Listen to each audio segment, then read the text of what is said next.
Sometimes people are like, I don't want to leave because then I'm afraid that he's never going to come back. I don't want to actually tell him this because then I'm afraid that he's going to cheat. I don't want to have a period of separation because then I'm afraid that he's going to cheat, was one of the thoughts that she thought. Until someone said, hey, you need to understand, if he's going to cheat anymore, he's going to do it with or without you. It doesn't matter. Why are you with a narcissist? Why are you with a toxic person? Maybe you're at the place where you're thinking like, well, because he loves me, because he cares about me, because all these different things. No, why are you with them? Because there's a piece of the reason why you're with a toxic person is based on the story that you believe. It's based on what you're actually thinking. It's based on what is happening in the relationship that is causing you to believe an alternate reality than the truth. That's what keeps you stuck longer than you ever want to be stuck with a toxic person, thinking that it's the only way. Thinking that that's all you're worth. Thinking whatever version of reality that keeps you stuck there. I want to talk to you today from the perspective of being a narcissist. If you guys don't know who I am, my name is Ben Taylor. I'm a self-aware narcissist on this channel to provide awareness about narcissistic abuse, how I've shown up in a toxic way, how I've been abusive, how I've been the asshole that actually hasn't helped people grow, heal, and change. Continuing to move forward, now we try to help enable people to break free of the abuse by first understanding it. And then by helping walk them through a system of developing and understanding the stories that they believe so they can break that, so they can change that, so they can get rid of the trauma bond, so they can move forward past the rumination, so they can stop letting triggers control them on a day-to-day basis. But this all comes back to the story that you believe. One time we had a person that mentioned this, and I love the phrase. She came through our Clarity Challenge, and in one of the videos, she talked about this aspect of positive projection. We don't really talk about it a whole lot, but it's a unique idea that you actually have a lot of times a projection that you put on the narcissist that's positive. Well, he's being abusive, but he loves me. And you put a positive light to something that's negative there. Now, it's not always just because you're naive and you're looking at it a different way. It's also because you've been conditioned a lot of times by being with a narcissist to view it that way. Because he's hurt you and abused you, he's cheated on you, he's lied on you, and he says, but you're the one for me. But I love you, but we're soulmates. Like, it's the best thing ever. Like, we have so much connection. I don't know what I'd do without you. So many different things there, so we get that. But there's also this positive projection that happens that you're like, but he is a good person. He does have good in him. He does care about me. He does care about the kids. But typically it's also this refusal to acknowledge what's actually happening, what's actually real. One of the ways we see this the most is after the relationship, after you've broken up, after he's broken up, and you're still ruminating about it, you're still thinking about it, you're still thinking about all of the good times. And a lot of times how I normally illustrate it is thinking of like a mountain range. Now, I want you to consider like looking off in the distance and you see a mountain range. So like say you're driving from the East Coast to the West Coast and you see the Rocky Mountains. Okay, you see these giant mountain ranges, and from a far off distance, it looks like one giant mountain rising up. Then you get closer and you start realizing it's not just one mountain, it's many mountains. And then maybe you take a flight over the mountains or a helicopter ride and you look down and you see these mountains are varied. Like different sizes, different shapes, all these different things. Now, the purpose of the illustration is you're far away and it looks like one solid mountain. It looks like a progression up into the sky. As you go over, you realize on a topographical sense that it's not that way. There's a little mountain, okay? And then there's in between. There's a peak and then there's a pit. There's an up and then there's a down. There's a new cliff. There's a new crag. There's a new up and down. And the mountains are all kind of moving back and forth. And the thing is, when you're with a toxic person, when you're with a narcissist and you look back on the relationship, you view it as that first impression of a mountain. You view it as like, wasn't that bad? Like it progressed. Like, yeah, there was bad times, but like, it wasn't that bad. Instead, when you actually fly over the mountain and you realize, wait a second, what I'm remembering, because I'm remembering like this peak, this good moment here. And then there's this giant dip and this giant pit canyon in between to this other peak over here. And when you're far away, all you see is this first peak, and then you see the second peak, and then you see another peak, but you don't see all of the shit in between. Like, you don't see all the things that actually made it awful. Let me ask you this. Do you have a certain date that you're like, this date was awesome, was really good, was really amazing? What happened before and what happened after? Let me tell you a scenario that happened with a client of mine. She was like, the date was really good. Like, we had a really awesome time. And I was like, okay, tell me about before. She started walking through the events kind of leading up, realizing that when she got home from work, how degrading he was actually talking to her.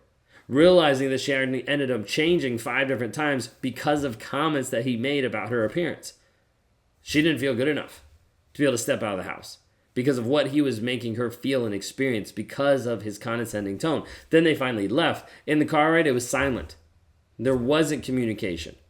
But there, it was great. Great meal, great waiter, great people around them, like all different things. It was a great moment. And then afterwards, he blew up at her. He got upset after paying the check, got in the car, and got upset, and on the way home, almost drove off the side of the road because of road rage. And it wasn't until we walked through this in a verbal way, like step by step, that she started to have like the light kind of come to her eyes of like, oh, I see it now. That's sometimes how we have to walk people through the stories that they believe to be able to understand the truth that is actually there. Because a lot of times you are looking at a past reality that is completely false. Completely false. But it looks good and it feels good in the moment. Some of it automatically happens from our own mind, from our own body that is trauma adverse, is trying to rid ourselves of trauma, it's trying to get away from it. So it minimizes it, it pushes it down. I'm like, I don't want to deal with this. Don't want to feel this anxiety. Don't want to feel this frustration. So it minimizes it, pushes it away. And all you remember is that good moment. And not the shit before and the shit after. You need to be able to understand like this happens consistently inside a toxic relationship where you end up selling yourself on a story. You end up selling yourself on an alternate version of reality, one that the narcissist has manufactured and created and impressed upon you, and one that you still put upon yourself. This is why we have people that struggle to break free from a toxic person over the long haul. You might be where you've consistently gone back over and over and over. I was talking to a client the other day that consistently had gone back for years. They're like, I don't know how to break this. At the end of the day, it's because of the story that they believe that sells them on the fantasy of being with this person, that sells them that it can actually be this way. It can actually grow this way. It can actually develop in being the relationship that they want. And they believe it every single time until they don't. And then they leave. And then they want to believe it again because they're feeling lost. They start to pain shop. They're looking at their social media. They're interacting. They're contacting. They're reaching out to friends to figure out like what's going on. What's he doing now? All these things to be able to feel, or because they're numb and they want to feel. All these different aspects of pain shopping. They keep doing it to sell themselves on a story that he cares about you. If you're talking about a narcissist, they don't. They care about what you bring to the table. Image, money, sex, power, control, status. It's about what you bring to the table. It's not about who you are. Narcissist doesn't care who you are. They care about what you do, what you provide for them. What is the story that you're telling yourself today? You might be thinking, I know this story. I'd have you think that whatever story you think you know is probably at the surface level of 20 other stories that are underneath it. A lot of times when we talk through stories, people slowly learn and realize that the stories they have in themselves are not about the narcissist, but are about themselves innately. Thinking that you're not good enough. Not because he said you're not good enough, but because you get to the place where you start to believe I'm not good enough. We see this happen consistently in toxic relationships, especially in dealing with the romantic side and toxic relationships with cognitive dissonance. When the narcissist looks at you and says, hey, I love you, and slaps you in the face. I love you, and slaps you in the face. I love you, and then slaps you in the face. Doing this mentally, emotionally, even physically at times, going through these motions over and over and over again, confusing you. And it slowly sells you a story and a version about yourself. That story might be, I'm not good enough. I'm not worthy of actually getting love. That story might be, this is what love actually is. This is what it looked like with my parents. This is what it looks like now in my relationship. This just must be what it is. So I just got to get used to it. The story might be we just struggle with communication. This is just a stressful time in his life until he gets better, until he actually changes. Like, all these things will happen that you'll justify. You'll sell yourself a story in the relationship to stay in a toxic relationship.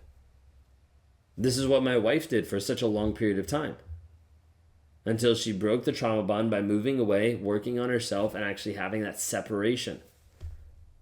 But for her, she would sell herself on a story that I actually cared, that I actually loved her, that this was love, that this was how it was supposed to be, that this is what she was worthy of, that this is what she was good enough for. She would sell herself this version of reality to be able to exist in it, to feel comforted in the chaos, to feel better in the midst of all the shit that was happening.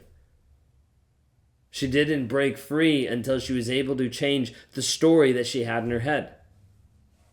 Think of it this way. Sometimes people are like, I don't want to leave because then I'm afraid that he's never going to come back. I don't want to actually tell him this because then I'm afraid that he's going to cheat. I don't want to have a period of separation because then I'm afraid that he's going to cheat, was one of the thoughts that she thought. Until someone said, hey, you need to understand, if he's going to cheat anymore, he's going to do it with or without you. It doesn't matter. And she started to adjust the story that she believed that said, hey, if he does that, that's on him. I'm not going to be the person that's associated with that. I'm not going to be the person that's controlled by that. I'm going to learn and be able to break the trauma bond, to be able to move forward from the story that I believe that's leaving me trapped in a toxic relationship. Are you trapped today in a toxic relationship? Not by the other person. They're not chaining you to the wall, but they're also at the place where they're triggering the emotions, the feelings that are activating stories inside of you that you're believing. This is why people leaving and getting out of a toxic relationship is not enough. We see people a year, 2 years, 5 years down the road that they're still stuck in the trauma bond. They are still stuck mentally and emotionally, having that narcissist take up free real estate in their mind, and they're not able to move forward in their healing. Because that battle is in your mind, and it's in the stories that you believe on a day-to-day basis. This is what we provide freedom from when you work with us at Raw Motivations, is helping you rewire the story that you believe to be able to get to the truth of the situation, because the truth is the only thing that will set you free. If you're interested in understanding more about that and working to break free of that, reach out to me today. Click on the link down below, go to rawmotivations.com, click on one-on-ones. Would love to interact with you, would love to help you move forward in your healing journey.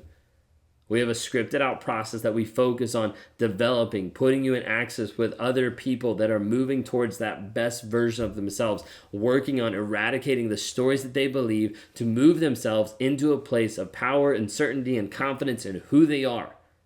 And being able to stand in a powerful place as a beacon of light and hope to other people on a day-to-day basis. What's the story you're telling yourself today?